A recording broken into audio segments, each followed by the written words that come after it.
Dear viewers, welcome to Pebbles. Tamil இலக்கணம் அதில் நம்ம பெயர்ச்சொல் டாபிக் ஒன்றுனா பார்த்துட்டு இருக்கோம். அதாவது தமிழில் வந்து சொற்கள், எழுத்துக்கள் மற்றும் சொற்கள். இப்போ சொற்களில் பெயர்ச்சொல்ல உள்ள டாபிக் எல்லாம் நம்ம பார்க்குறோம். பெயர்ச்சொல்னா என்ன, அதில் என்னென்ன மாதிரி இருக்கும், பகுப்பதம், சொல்லை எப்படி பிரிக்கலாம், பகுதி விகுதி அதெல்லாம் பார்த்துட்டு இருந்தோம் இல்லைங்களா. இன்றைக்கி நம்ம பார்க்க போகிறது திணை. இதுவும் பெயர் சொல்ல தான், அதாவது நவுனில் வரக்கூடிய ஒரு சப் டாபிக், அதாவது திணை. இன்றைக்கி நம்ம பார்க்க போகிறது திணை, பால், எண். ஓகேவா, அந்த 3 டாப்பிக்கும் நம்ம பார்க்க போகிறோம். ஃபஸ்ட்டு நம்ம பார்க்க போகிறது திணை. இது வந்து பெயர்ச்சொல். பெயர்ச்சொல்ல உள்ள ஒரு உட்பிரிவுகள், அதாவது நவுனில் எப்படி எப்படி இருக்குது அப்படிங்கிறத நம்ம பார்க்கலாம். மொதல் பெயர்ச்சொல்ல வகைகள் பார்த்தோம் இல்லையா. திணைனா என்ன அப்படிங்கிறத இன்றைக்கி நம்ம வகுப்பில் பார்க்கலாம். சரிங்களா. ஸோ அப்போ இன்றைக்கி நம்ம டாபிக் வந்து பெயர்ச்சொல் டாபிக் தான் பார்த்துட்ருக்கோம். அந்த சாப்டரில் இன்றைக்கி நம்ம பார்க்க போகிறது திணை. சரிங்களா. 3 சுழி நை, திணை. திணையை 2 வகையாக பிரிக்கலாம். இட் ஹேஸ் 2 டைப்ஸ், உயர்திணை, அக்ரிணை. ஓகேங்களா. திணை அதை 2 விதமாக பிரிக்கலாம். அதில் உயர்திணை, அக்ரிணை. உயர்திணை, அடுத்தது அக்ரிணை. 2 திணையில் உயர்திணை, அக்ரிணை. அப்போ உயர்திணைனா என்ன அப்படின்னா, மனிதர்கள் உட்பட்ட மனிதர்கள், தேவர்கள், அவங்கள மட்டும் ஸ்பெசிஃபிக்காக சொல்கிறது எல்லாம் உயர்திணையில் வரும். ஃபார் எக்ஸாம்பிள் சொல்கிறேன், அதாவது உயர்திணையில் உள்ளதெல்லாம் மரியாதையாக நம்ம சொல்லக்கூடிய நபர்கள், உயிருள்ள பொருட்கள். மனிதர்களை மட்டும், மனிதர்கள் மற்றும் தேவர்கள்ங்கிறது காட், சில அந்த இதெல்லாம் மென்ஷன் பண்ணும் போது நம்ம பயன்படுத்தக்கூடிய திணை. ஓகே, அதை குறிக்கும் பெயர், அதுதான் உயர் திணை. ஓகேவா.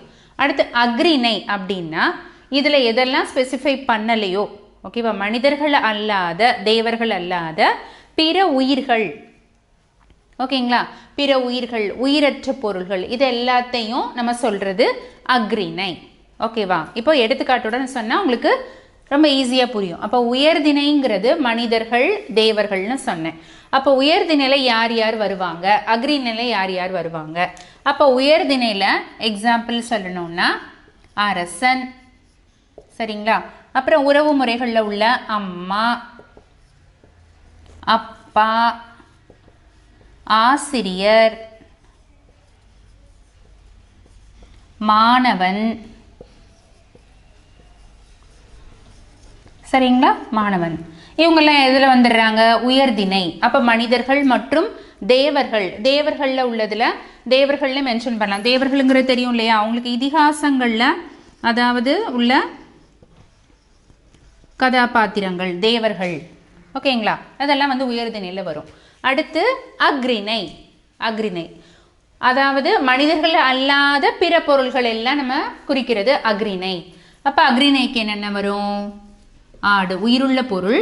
ஆனால் நான் இப்போ இது சென்டென்ஸ் எழுதும் போது உங்களுக்கு இதுக்கும் அதுக்கும் உள்ள வித்தியாசம் புரியும். முதல் எடுத்துக்காட்டு பார்த்துடலாம். ஆடு, மாடு, பூனை, இறைவனால் படைக்கப்பட்ட உயிருள்ள பொருள்கள், ஆனால் அக்ரிணை. அப்புறம் நாற்காலி, சேர் சொல்கிறோம் இல்லைங்களா, நாற்காலி, மேஜை, மேசை, எழுதுகோல். எழுதுகோல்னா என்னது, பென்சில், பேனா. ஓகே. அடுத்து மரம். ஓகே. இப்போ இதில் ஆடு, மாடு, பூனை எல்லாம் வந்து உயிருள்ள பொருள். ஓகே, லிவிங் திங்ஸ் தான். அடுத்து நாற்காலி, மேசை, எழுதுகோல், மரம். இது அக்ரிணை. இப்போது அதாவது உயர்திணை அக்ரிணையில் எப்படி வித்தியாசப்படுத்தி பார்க்கலாம் அப்படின்னா, இப்போ அரசன் இல்லையா, ராஜா. அப்போது அரசன்கிறத அரசன் வந்தார் அப்படின்னா அந்த வாக்கியமாக எழுத முடியும். இப்போ நான் அந்த உயர்திணையை வச்சு நான் உங்களுக்கு இங்கே சென்டென்ஸ் மேக் பண்ணி காட்டுறேன். அப்போ அது எப்படி உயர்திணைக்கும் அக்ரிணைக்கும் உள்ள வித்தியாசம் அப்படிங்கிறது புரியும். அதாவது எழுவாய் பயனிலை, அது நான் என்னென்ன அடுத்த, அதாவது எழுவாய் பயனிலை வேற்றுமை பார்க்கும் போது பார்க்கலாம். எழுவாய் பயனிலை, எழுவாய்ங்கிறது வேற ஒன்றும் இல்லை, தட் இஸ் அ சென்டென்ஸோட சப்ஜெக்ட்.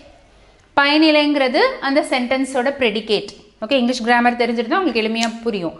அந்த எழுவாய்க்கும், தட் இஸ் சப்ஜெக்ட்க்கும் ப்ரெடிகேட்க்கும் இடைப்பட்ட உள்ள சென்டென்ஸ் மூலமாக தான் நம்ம உயர்திணை அக்ரிணையை நம்ம வந்து டிஃப்ரென்ஷியேட் பண்ண முடியும். நான் இப்போ இந்த சென்டென்ஸ் எழுதுகிறேன், நான் என்ன சொல்கிறேங்கிற கான்செப்ட் உங்களுக்கு புரியும். இப்போ அரசன், சரிங்களா. இப்போ அரசன்கிறத வச்சு நான் ஒரு வாக்கியம் எழுதணும், ஒரு சென்டென்ஸ் மேக் பண்ணணும். அப்போ அரசன், சரிங்களா, அரசன் வந்தான்.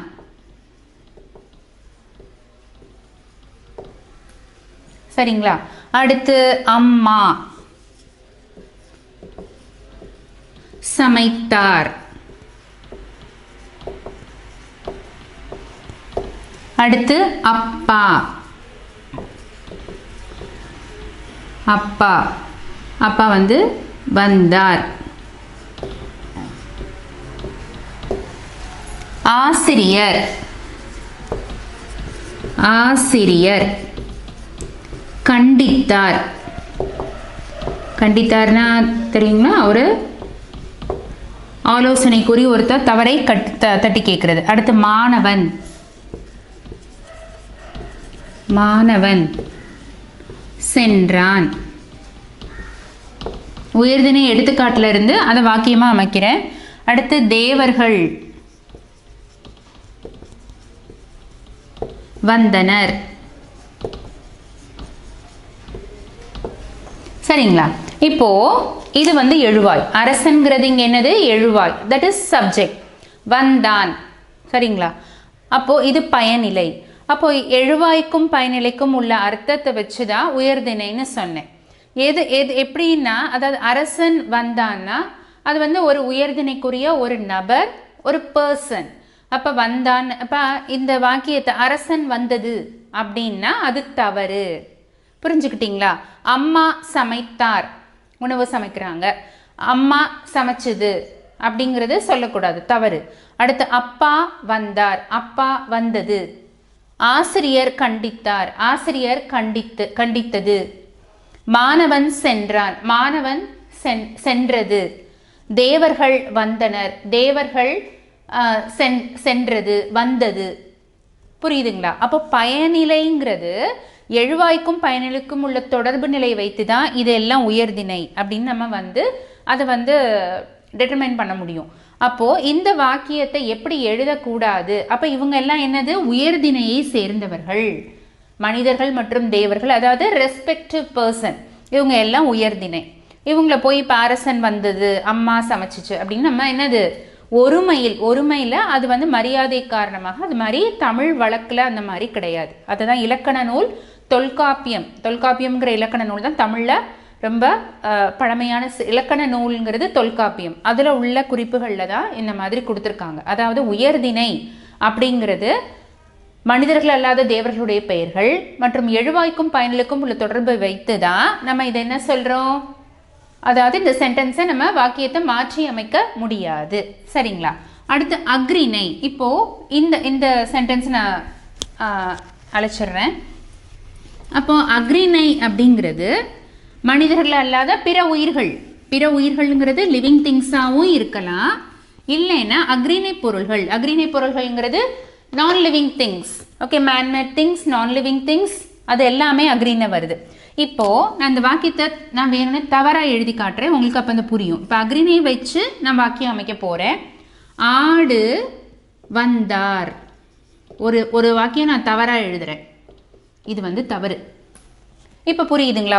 ஆடு வந்தார்னு எழுதக்கூடாது, ஆடு வந்தது. இப்போ இது எப்படி எழுதணும், நம்ம ஆடு வந்தது, இதுதான் சரி.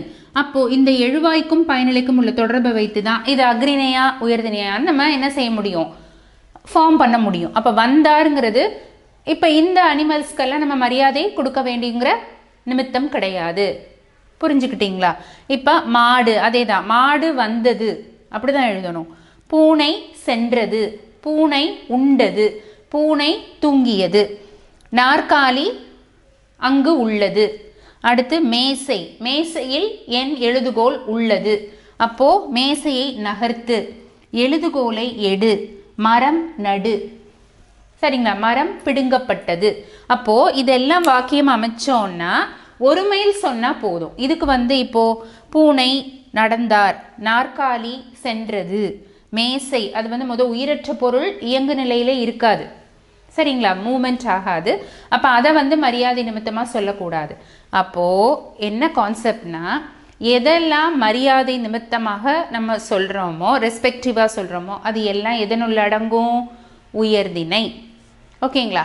அடுத்து அக்ரிணை. அக்ரிணைங்கிறது அனிமல்ஸ், நான் லிவிங் திங்ஸ். சரிங்களா? இப்போது உயர்திணை அக்ரிணையில் அடுத்து நம்ம பார்க்குறது, இப்போது இதை அந்த திணையை வந்து 5 இந்த உயர்திணையை எப்படி பிரிக்கலாம்? ஆண்பால், பெண்பால், சரிங்களா, பலர்பால். அதே மாதிரி அக்ரிணை ஒன்றன் பால், பலவின் பால்னு 2 டிவிஷன். இது வந்து என்ன, வாட் இஸ் உயர்திணை, வாட் இஸ் அக்ரிணை, அது மட்டும் பார்த்துருக்கோம். ஓகேவா?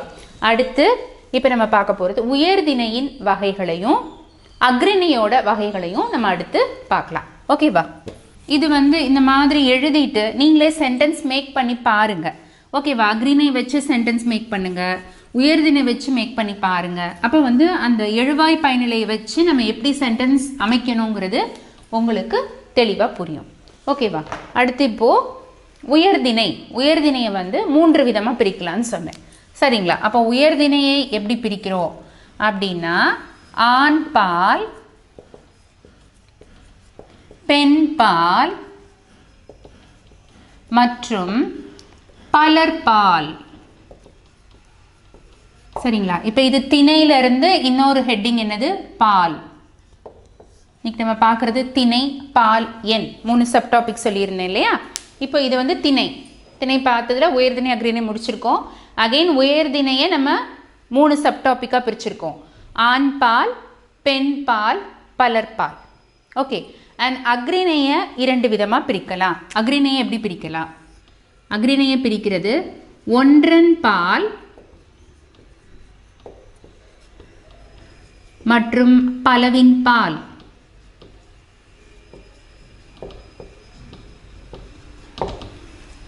சரிங்களா? இதுதான் ஆண்பால், பெண்பால், பலர்பால், ஒன்றன் பால், பலவின் பால். அப்போது ஆண்பால் அப்படின்னா என்ன அப்படின்னா, உயர்திணையில் வரக்கூடிய ஒரு ஆணை குறிக்கக்கூடிய மாஸ்குலின் ஜெண்டர். நம்ம இங்கிலீஷ் கிராமரில் படிச்சிருக்கோம் இல்லையா? ஜெண்டர் மாஸ்குலின், ஆணை உணர்த்தக்கூடிய, மென்ஷன் பண்ணக்கூடியது. பெண்பால், பெண்ணை உணர்த்தக்கூடியது. அப்போ எல்லா அனிமல்லையும் ஆண் பெண் வேறுபாடு இருக்கு இல்லையா மனிதர்களில்? அப்போ ஆண்பால், பெண்பால். அதே மாதிரி பலர்பால்ங்கிறது இந்த ஆண்பால், பெண்பாலில் உள்ள ப்ளூரல், பன்மையை குறிக்கிறது பலர்பால். ஓகேங்களா? அது அந்த எண் பார்க்கும் போது நான் சொல்கிறேன், ஒருமை பன்மைங்கிறது எதை குறிக்குது. ஓகேவா? ஸோ ஆண்பால், பெண்பால், பலர்பால். இப்போ ஆண்பாலுக்கு எக்ஸாம்பிள், பெண்பால், பலர்பாலுக்கு நம்ம எக்ஸாம்பிள்ஸை பார்த்தோன்னா உங்களுக்கு அந்த டெஃபினேஷனோட அர்த்தம் புரியும். இப்போ ஆண்பால் அப்படிங்கிறதுல ஃபஸ்ட்டு ஆண், பெண், இதுவே வந்து டிஃப்ரென்ஸ். ஓகேவா? இப்பா, அப்பா, அம்மா. சரிங்களா? அடுத்து ஆணை குறிக்கிறது மாமா, மாமி. புரிஞ்சுதுங்களா? ஆண்பால், பெண்பால். அடுத்து பலர்பால். இப்போ இந்த பலர்பாலில் இந்த 2மே ஆண், பெண் இருக்கு இல்லையா? இப்போ இதை பலர்பாலாக எழுதணும்னா இது வந்து ஒருமையை குறிக்குது, ஒரு பெண் ஒரு ஆணை குறிக்குது. இதை பலர்பாலாக நான் மாற்றணும் அப்படின்னா ஆண்கள், பெண்கள்.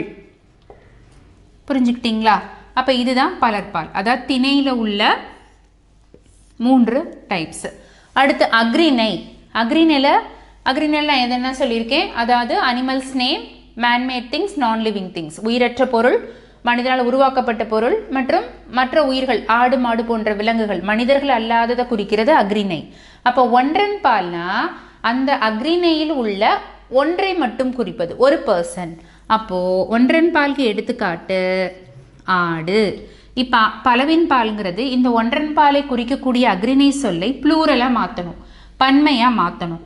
அப்போ ஆடுகள். சரிங்களா? அடுத்து மாடு, மாடுகள். பூனை, பூனைகள். நாற்காலி, நாற்காலிங்கிறது சேரு, நாற்காலி, நாற்காலிகள்.